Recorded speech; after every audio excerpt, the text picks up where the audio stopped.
नमस्ते बच्चों, ये है पांचवा पार्ट हिस्ट्री का, मुद्रण, संस्कृति और आधुनिक दुनिया। इसके कुछ बहुविकल्पी प्रश्न हैं जो परीक्षा की दृष्टि से काफ़ी महत्वपूर्ण हैं। आइए इन प्रश्नों को हल करते हैं। पहला प्रश्न है, मुद्रण प्रणाली की सबसे पहली तकनीक चीन में कब विकसित हुई थी?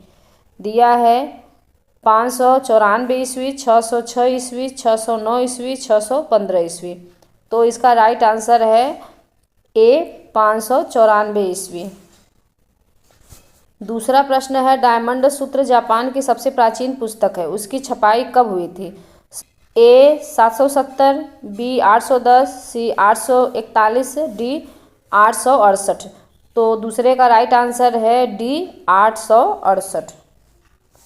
तीसरा प्रश्न है, जर्मन व्यापारी जोहान गुटेनबर्ग के पुत्र ने सबसे पहले कौन सी पुस्तक छापी थी? कुरान, बाइबिल, 95 स्थापनाएं, धार्मिक व्याख्यान। तो इसका राइट आंसर है तीसरे का बाइबिल, बी इसका राइट आंसर है।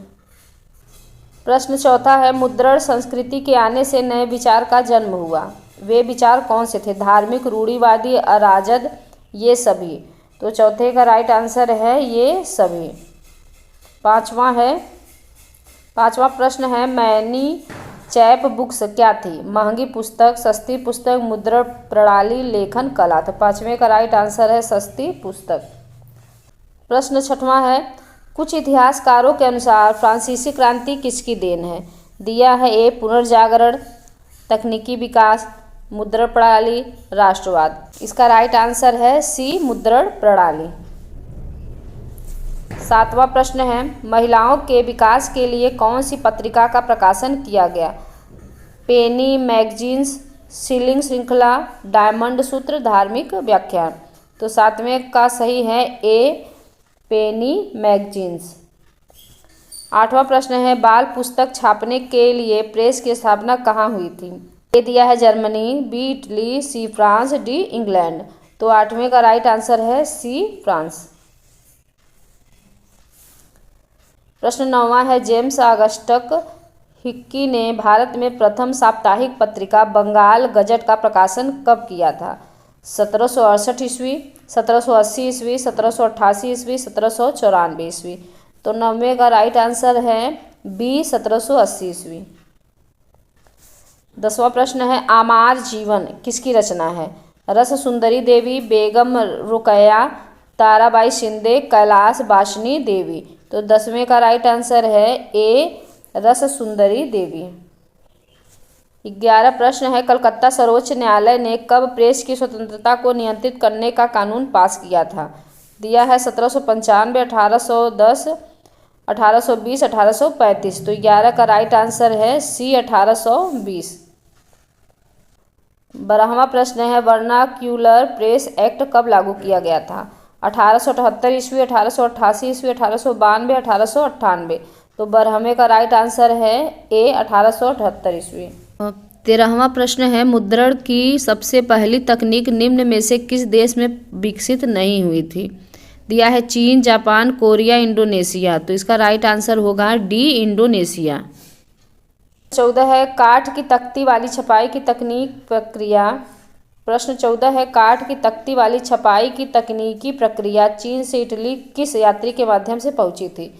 किला गामा Utamaro, Marco Polo, Vasco da Gama, John Gutenberg. तो 14वें का राइट आंसर है बी मार्को पोलो।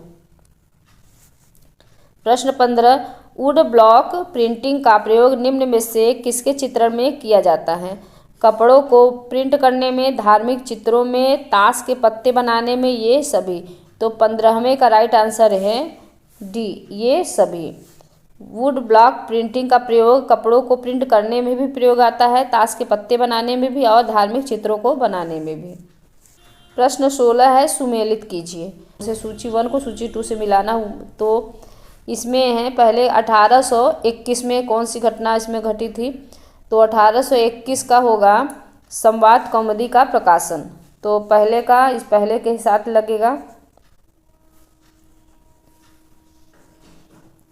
पहले के साथ ही लगेगा। 1821 में संवाद कौमुदी का प्रकाशन हुआ था। 1870 में हिंदी छपाई की शुरुआत हुई थी।